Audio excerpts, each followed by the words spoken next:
Hello and welcome back. This is College Silver Stacker, and I'm back with another video. What I want to do with this video is look at some of the coins I've started collecting. Being a college stacker, I cannot afford premiums. To me, paying ridiculous premiums makes no sense because it's just not financially feasible unless you can buy, 20 plus ounces at a time. You can't even get anywhere near a decent rate. And personally, where I'm at financially, my philosophy is if I can't see spot overcoming whatever premium I'm paying in the near future, then it's not worth my time at this point. So right now, I've had to stick with premiums that are pretty low, but I have started venturing out. And what I've been able to do is this year, when spot was ridiculously low, I managed to get myself some of the 2016 kookaburras. Now, these are an amazing piece. And Perth Mint does an excellent job because they send all of their coins already in airtights. And that's one thing that I absolutely love because I love to be able to protect my investment. And these coins, they come probably grade 67 and above. I'm not going to say that any of these are necessarily 70s, but they are extremely beautiful coins. And I managed to get this one. I paid $4 a coin premium, but I still managed to get it for $18.32, which, like I said, my philosophy was if I can't see spot reaching that in the near future, then I'm not going to pay for it right now because I just can't afford it. But $18.32 is a price that I do believe that spot could potentially reach in the next 2 years. So that seemed like a worthwhile investment. So you can see just how beautiful this coin really is. And so I managed to come up with the money back in December, and I bought 20 of these. So JM Bullion sent me an entire sleeve of these beautiful coins. They're all wrapped, so I got 20 of them. And so 20 ounces in my philosophy was 20 weeks. Shoot, that's even more than that. That's 200 days of hard human labor. 200 days. Now, chances are, because the Perth Mint changes the design on these each and every year, there's a good chance that there's some serious collector's value in these, and it will continue to go up. This year, there was a mintage of 500,000, which might sound like a lot, but when you think about an international coin, 500,000 is just enough to have a solid following. There's a lot of collectors for it, but not enough that they're flooding the market with it. So 500,000 is just enough to make them scarce to where they're definitely going to be a collector's item. There's not going to be a whole lot of them out there, but you can still get them readily, and everybody knows about them and understands their value and the detail that's put into them. So that's where I think these, with 20 coins that I have right now, I should be able to flip 2 or 3 of them each year, and be able to make a decent profit off of them.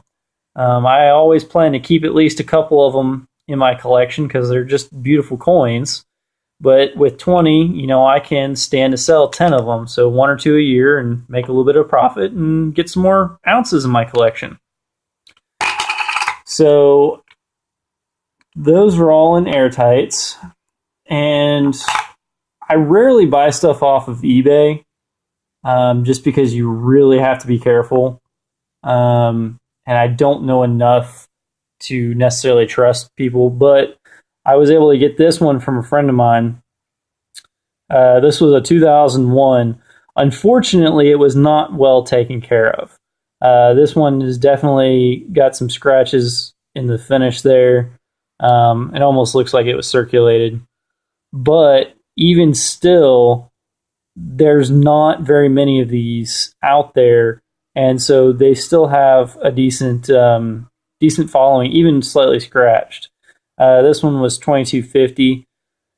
That's at the high end of what I'd pay for a premium. The only reason I did for this one was because my wife really likes the double birds, the double kooks, and you always got to make her happy. So that's what I was able to get as well. So some of the other ones that I've gotten, this one, Perth Mint is trying to put out the kangaroo and trying to make it more popular than the Silver Eagle, which they very well might do. I'm not sure. The Silver Eagle has got a ridiculous following, but it doesn't have any artwork to it, in my opinion. This, on the other hand, has some amazing detail in that crown and in the kangaroo itself. But again, this coin doesn't really have the second kind of cool to me. But it is 0.9999, 4 nines. So this is kind of like the silver maple leaf in having that extra level of refining to get the 4.9 silver content in this 1 ounce coin. So I was able to get this one on trade, and so it came home to the collection. Now, another one that, again, has got just a little bit of premium to it, not much. These New Zealand turtles. These are a very interesting coin. Again, it's got the queen on it because, let's be honest, she owns the world. But it is extremely, extremely nice piece. And this one, I almost wish I'd gotten more of them. I was able to pick this one up for $16.27 from JM Bullion. They had them on sale, and spot was down low, so I went ahead and jumped on it, and I got one. If spot comes back down a little bit, or they go back on sale, I will probably go ahead and pick myself up a roll of them, because they are absolutely beautiful. And again, the reason that we add these to the collection is to add a little bit of diversity. And these are ones that could potentially get sold for more profit, whereas the pure ounces are the heart of the savings account. That's what this is for. This is the savings account. This is the investment. Whoops, they're trying to run away. Apparently my table is slightly tilted. There we go. So we've got the maple leaf, and the maple leafs, they cost a little bit more. I think for this maple leaf, I paid $17.65. So again, with the maple leafs and such, they're the investment. They've got premium on them, but they're a collector, and because they're a government mint, they should hold their value better than a generic. This is when you're collecting silver for the sake of having silver. You want as much silver for as little price as possible. You go with Sunshine or the Provident Prospectors. When you're looking for the investment, we start looking at these. And you really got to watch for when they're on sale. That's your best time to buy, is whenever they're on sale, because you can knock some of that premium off and get a really good deal that in a few years you'd be able to turn around and sell.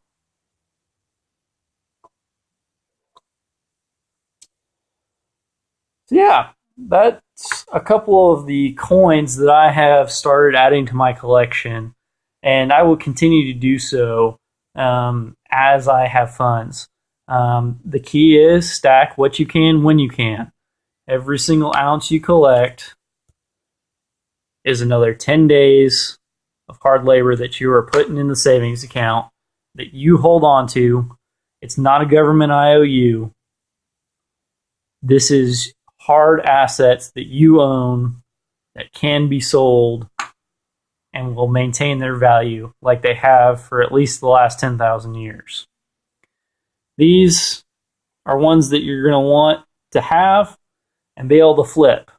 Flip them every 2 years. It's always good to be selling a little something. Anyway, I hope you all enjoyed this video. Please like and subscribe, and let me know what else you guys would like to see. I'll let you know when I get some more silver in.